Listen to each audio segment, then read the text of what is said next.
જય હિન્દ અને જય માતાજી બધાને મિત્રો, પાછલા વ્લોગમાં તમે જોયું એમ કે આપણું ટ્રાન્સફર બીજી જગ્યાએ થઈ ગયું હતું. પછી શું ઠેલા પેક કરીને નીકળી ગયા આપણે રેલવે સ્ટેશન ઉપર. અહીંયા એક બેગ આપણી આગળ, એક બેગ આપણી પાછળ અને એક બેગ આપણા હાથમાં હતું. હાય રામ, લાગે છે એવું કે લગભગ જીમનું ડમ્બલ ઉપાડ્યું છે.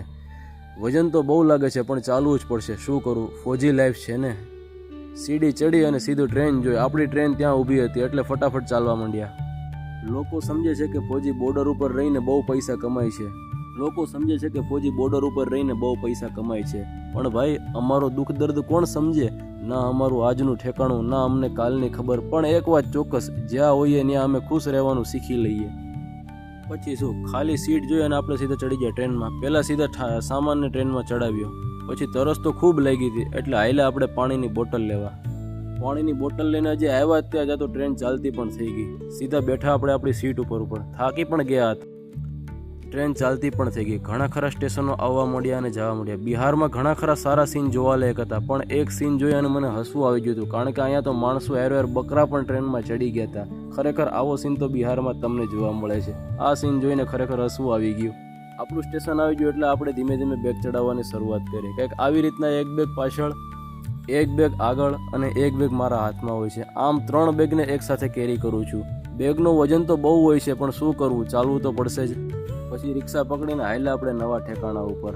રિક્ષાને ચાલતા ચાલતા સાંજથી રાત પડી ગઈ. નવા ઠેકાણા ઉપર આવી આપણે પહેલાં બેગ ગોઠવ્યા. બેગ ગોઠવીને પછી આપણે આપણો ખાટલો યાની કે આપણું બિસ્તર લગાવ્યું. આજે તબિયત ખરાબ એટલે તે પાણી ઉકાળીને પીધું. મળીએ નેક્સ્ટ વિડીયોમાં. જય હિન્દ, જય માતાજી. જય હિન્દ અને જય માતાજી બધાને મિત્રો, પાછલા વ્લોગમાં તમે જોયું એમ કે આપણું ટ્રાન્સફર બીજી જગ્યાએ થઈ ગયું હતું. પછી શું ઠેલા પેક કરીને નીકળી ગયા આપણે રેલવે સ્ટેશન ઉપર.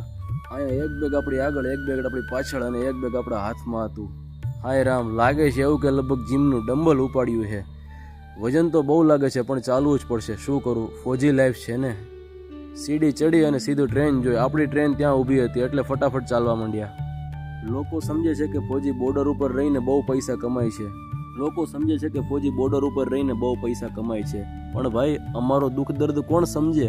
ના અમારું આજનું ઠેકાણું, ના અમને કાલની ખબર. પણ એક વાત ચોક્કસ, જ્યાં હોઈએ ત્યાં અમે ખુશ રહેવાનું શીખી લઈએ. પછી શું, ખાલી સીટ જોઈ અને આપણે સીધા ચડી ગયા ટ્રેનમાં. પહેલાં સીધા સામાનને ટ્રેનમાં ચડાવ્યો. પછી તરસ તો ખૂબ લાગી હતી એટલે હાઈલા આપણે પાણીની બોટલ લેવા. પાણીની બોટલ લઈને હજી આવ્યા ત્યાં તો ટ્રેન ચાલતી પણ થઈ ગઈ. સીધા બેઠા આપણે આપણી સીટ ઉપર થાકી પણ ગયા હતા.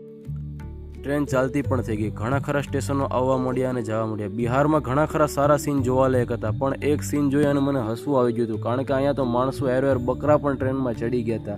ખરેખર આવો સીન તો બિહારમાં તમને જોવા મળે છે. આ સીન જોઈને ખરેખર હસવું આવી ગયું. આપણું સ્ટેશન આવી ગયું એટલે આપણે